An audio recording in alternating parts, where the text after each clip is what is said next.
Welcome to Good Day Street Talk, everybody. I'm Antwan Lewis. Here's what we're working on today, the inspirational story of New Yorker Leona Ghiglione, who overcame personal adversity beginning at the age of 15. Now, she's going to be here to tell us about her journey. Then later, the nonprofit organization Bottom Line will be coming on to talk about how they are working to increase graduation rates among lower income students. But we want to talk about Chinatown. It was one of the hardest hit communities during the COVID-19 pandemic, between the closing of restaurants to unwarranted anti-Asian hate. This on top of simply dealing with the health crisis. Now, among those who stepped up and is credited with helping to save Chinatown during this time is on the couch with us today. Grace Young is here. Young, let me give it to you now. She is an activist, a food historian, a cookbook author, as well as a USA Today Woman of the Year honoree. You've got a lot of hats, and we are glad to let you hang them here, Grace Young. First of all, before we get into what you did, let's talk about this USA Honor Woman of the Year. Grace, that's got to be a big deal. When you heard it, how'd you process it? In my wildest dreams, I never dreamed that I would ever be a Woman of the Year. And when I got the USA Today newspaper, they hadn't warned me I would be on the front page. Yes, ma'am.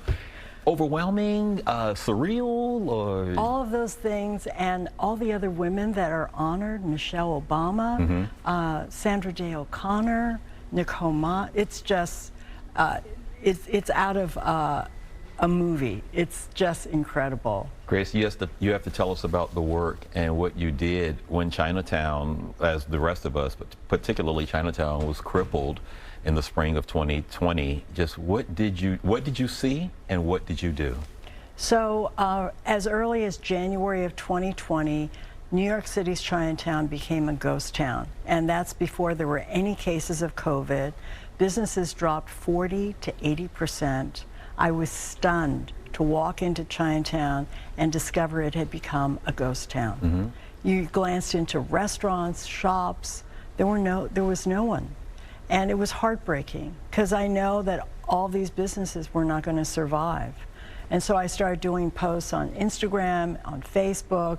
I tried to get onto local radio. I got onto the Brian Lair show. I just, in general, tried to raise public awareness. And on the day that Mayor de Blasio shut New York City down, he made the announcement late in the evening on March the 15th. I was in Chinatown with a videographer named Dan Ahn, and we were shooting interviews of restaurant owners and shop owners that we were going to post on Poster House Museum's website to raise public awareness of what was going on. And we hoped that when people heard these interviews that they would rally support for Chinatown. In fact, we were doing these very important oral histories on the saddest day that Chinatown has experienced, I think, in its history. So you were completely, as the rest of us, thrown off guard. You know, we didn't see that coming.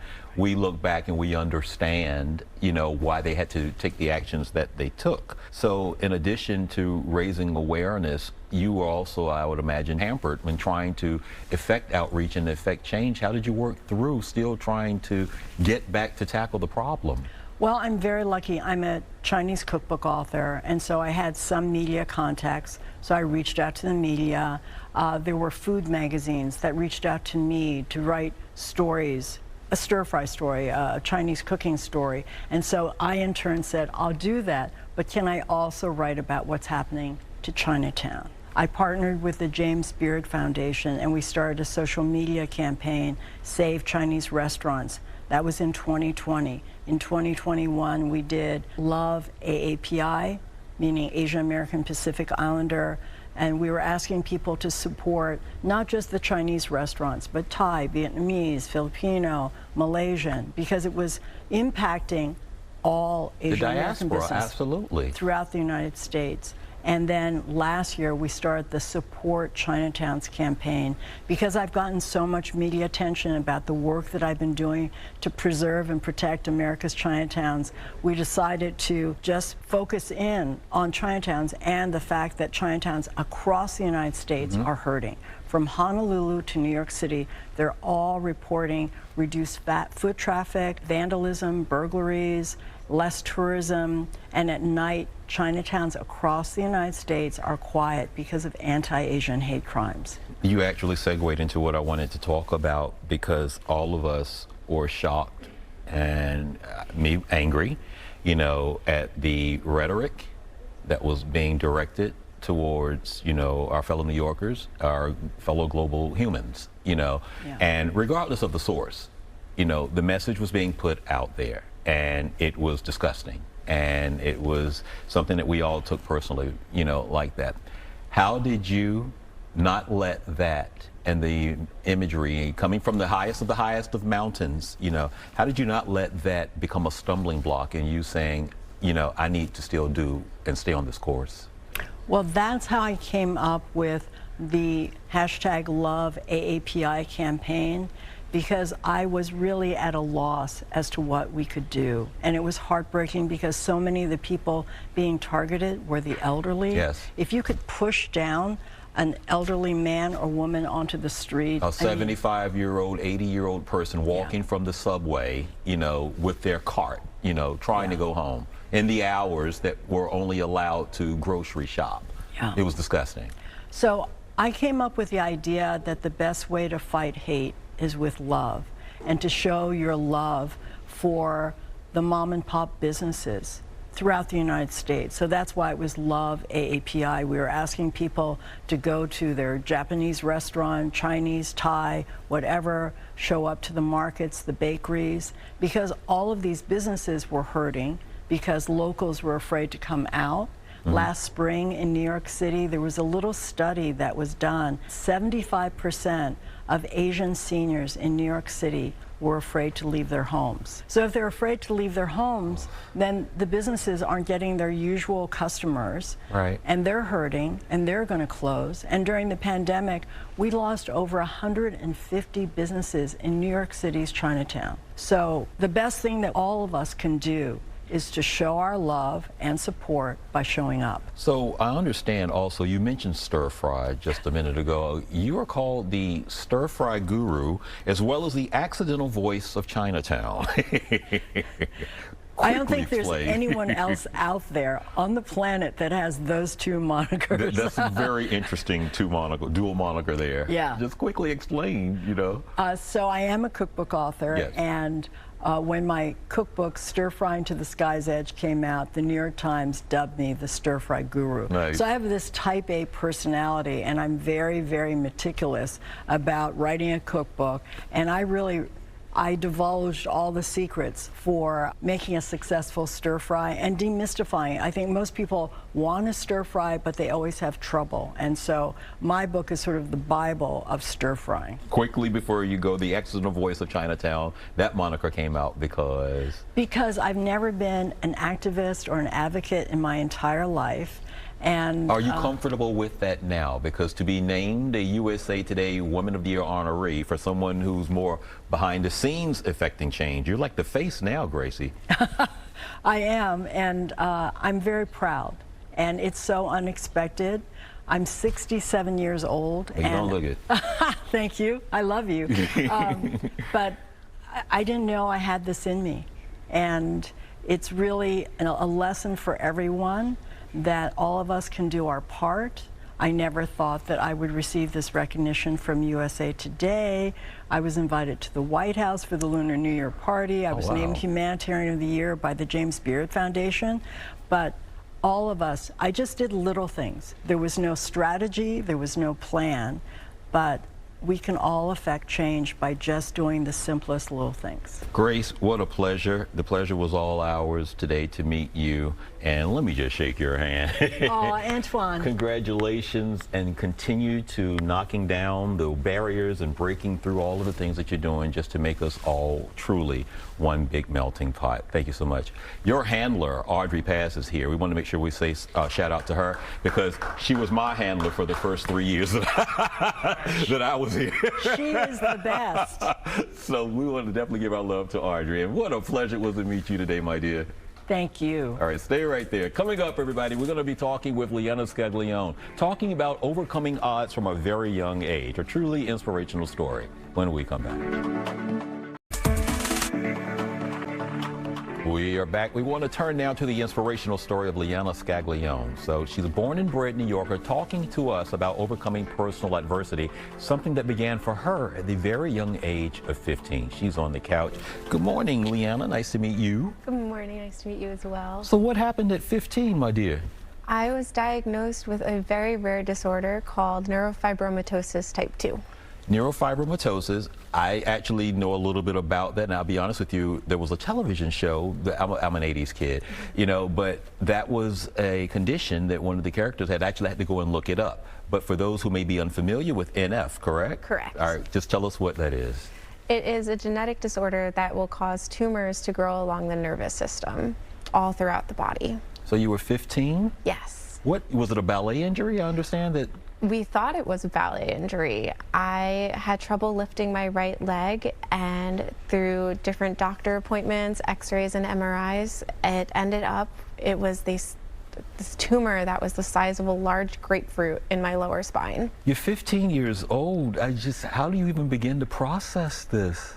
I don't think I did until many years later. It was kind of just going through the motions, because a lot happened very quickly. It was 2 surgeries to get that tumor out because it was just that big. And then unfortunately afterwards, because it was on the nerve, all the nerve damage that I had, I ended up being in a wheelchair and having to relearn how to walk. I was about to say, when we're talking about spine issues, we're talking about mobility. So you had to learn how to walk again. Yes. The tumor was attached to the sensation nerve. The best way I can describe it, it's like your leg fell asleep. Okay. And you go to step on it, and you know it's there, but you don't feel the floor, and you just fall. And that's what it was like. Anytime I stood, it was maybe 2 seconds, and I would just fall. But the muscles still worked, and so that was my hope. And that was my promise, and that was my light at the end of the tunnel, where I was like, okay, I can walk again. Just to let everybody know that she walked on the stage fully of her own. So bring us up to speed, you know, about how long it took you to learn to re-walk.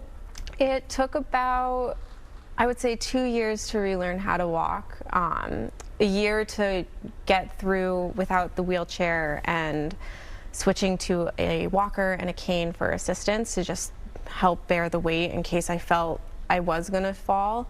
But it took a full 2 years to feel confident without anything, and it was just stubbornness and determination. You didn't just learn how to walk. This also includes running. Yes. So let's go from there. You just decided, you know what, I'm just gonna run, and then you decided to choose a half marathon? Really? You just talk about just diving in, you know. Did your family say, okay, Leona, let's maybe think about it? Just tell us about that decision. So the running is actually something that happened very recently. It started during the pandemic as a way for me to get outside of my apartment, because I was feeling very claustrophobic in my living room, just always staring at the same walls every single day. I hear you. And so I went out for a walk one day, and I was like, you know what? Let's see if we can do it. Let's try some running. I was always hesitant to do it because I wasn't sure what my leg would do. And ended up doing it, and I was like, oh, I ran a mile. That was amazing. I don't know if I'll do it again, but yeah. Next day, did it again. Okay.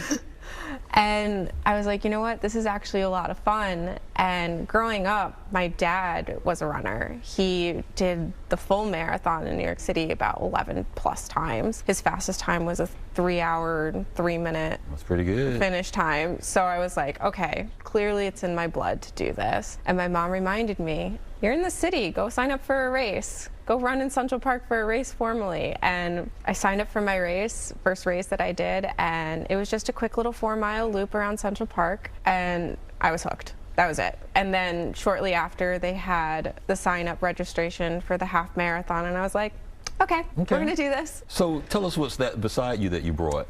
This is my medal from this year's New York City half marathon. Hey. Look at you. Yeah. That is awesome. What was your time? An hour 58. Okay, hour 58. That's good. So now you decided to build upon that, and what's coming up this fall? I will be running in the New York City full marathon this fall.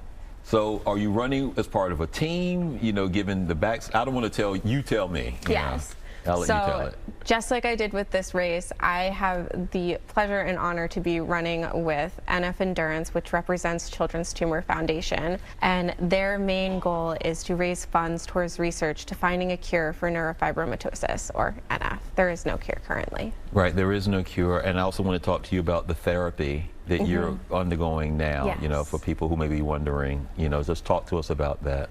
Yes, so I am currently on a chemotherapy drug trial. I actually ran this New York City half marathon on the trial and experiencing symptoms and hoping for the best.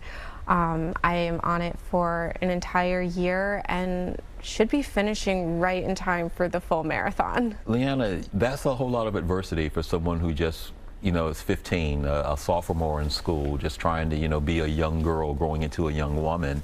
What's your message to anyone, in addition to what's on your shirt, which I'll ask you about in a second, Sure. but just anybody else, you know, confronted with a challenge like that? I mean, having to relearn to walk, you know, from between 15 to 17 years old, you know, is enough to defeat anybody, but you didn't let it defeat you. No, I've always lived with the life, and my mom telling me growing up, never live with what ifs or should-haves and would-haves and could-haves. Never sit there questioning it. And so it always just motivated me to keep going. And going from training to be a professional dancer, training 60+ hours a week, depending on the season, to not being able to walk, it was just something that I couldn't see myself switching gears and letting that rug stay permanently pulled out from underneath me. I knew I had to keep going, and throughout college I just kept motivating myself to keep going and doing it, and I realized that you just got to keep fighting for what you want and living your life and not letting these challenges and speed bumps, if you will, stop you. Is that what the shirt symbolizes? Yes. So one of the things for Children's Tumor Foundation is their campaign, Make NF Visible. And so a lot of times when those who have it, you say you're born a fighter, because you're born always fighting and you're born always battling whatever is in front of you and whatever challenge is next. So happy to see you. Congratulations on you. March, and we look forward to hearing how you do in the fall, okay? Thank you. Keep smiling, all right? Coming up next, everybody, closing the equity gap for lower income students. Steve Cologne, CEO of the nonprofit Bottom Line, will be here to give us the bottom line when we come back. Welcome back. We turn now to the issue of equity in higher education and increasing graduation rates among lower income students. Something that Bottom Line, a nonprofit organization, is working to address, trying to ensure that students attend a quality college but also earn a degree and plan for a prosperous future. Steve Cologne is here to tell us more about the work that Bottom Line is doing. For those who may be unaware, how'd you get started with Bottom Line? You know, I've been in educational equity work my whole career. I was a first-gen college graduate myself, and so this work is super personal to me, and it's just been a life passion. So tell us about Bottom Line. When did you get organized? Sure. So Bottom Line is about 25 years old, and we were founded in the belief that a college degree, low debt, and a great first job can be transformational to our students' economic and social mobility. So we partner with degree aspiring students who come from low income and underrepresented backgrounds. We had them get into college, graduate, and hopefully successfully launch their career. Now, how do you find the students, Steve, in the program? So we work closely with lots of other nonprofits and local schools to make sure we can identify students who fit the program and help them start working with them early on, usually in the spring of their 11th grade, just as they're starting to think about what it's like to have to apply to college and that sort of that big amount of work that they've got to do to get in college and then get through college. So are kids as excited about going to college as it was back in, well, I'm probably a generation ahead of you. I think we're probably the same age. But are they as ramped up? You know, I mean, if there is a problem, does that mean that we're still trying to get more kids into school, regardless of their economic background? Yeah, I mean, I think there is no more consistent, reliable way for someone to achieve economic and social mobility than to have a bachelor's degree and to get a great first job. We know that as a fact. We've heard lots of stories nowadays about how college may not be worth it and the return on investment isn't there. The reality is if families are smart consumers of higher education, if they make informed choices about where to go and how to persist through college, if they ready themselves for a career, they can get out and do great things. Many of our students are graduating with only about $17,500 $500 worth of debt. And the average starting in with the jobs that they're in is twice what their family income was when they started with us. So we're seeing economic and social mobility within the 5 to 7 years that we're working with these students to help them be successful. I wish you'd have found me in the 9th grade. You went to Norfolk State, right? And that's a good school. So okay. Look, see, look. I'll do my research. But why'd you choose Norfolk State? Well, it was close, and I was working, which was my next question, you know, but I had to take student loans because my family, we were a working class family. That's right. And my parents didn't have that income, but I liked to work. So I, you know, put myself through, you know, working with that. But you talk about the debt, you know, which can follow you for a while. Can follow you for a while. Still following some of us. How are you trying to make sure, though, that it's not so overwhelming? Because even in Washington now, you know, the president is trying to address, you know, student loan debt, which is a very real thing. You know, so what are you all doing to try to let... There's lots of things that can be done, right? So first and foremost, we work with students to try to identify what is the best college for them. And when we think about that as a place where they can be academically successful, a place where they can fit in socially and culturally, and most importantly, that they can afford financially. And so that's really critical to start those students off in that process, making sure that they find a school that is a good fit for them, that they're going to be likely to be successful at. After that, we continue to work with them while they're in college to stay on track, to earn their degree, to make sure that they're always applying for federal aid and doing the things they need to do. And then while they're in college, we work with them to be career ready, to build professional networks, to have work relevant experience on their resumes, and then also to build that social capital they need to be successful upon graduation. So if you do those things, you can come away with a great degree, with manageable debt, and a great first job. You're really springboarding yourself for the future. Anyone looking for more information to join you and the work that Bottom Line is doing, the mission to try to make sure that our kids have a light and understand that, you know, it's going to get brighter once we get through the tunnel. What do you want? So you can go to www.bottomline.org. Families can find information on how to participate in the program. If you want to volunteer, you can find ways that the community can get involved to help these students. Continue, brother, doing the work that you are doing. Thank you for coming by the couch, Googling me. Stay right there. That's going to do it for the show, everybody. Thank you so much for watching. For all of us here at Fox 5 and Steve Cologne sitting over there, we want to say goodbye to you. I'm Antwan Lewis. Thanks for the company. We'll see you next time for more Street Talk.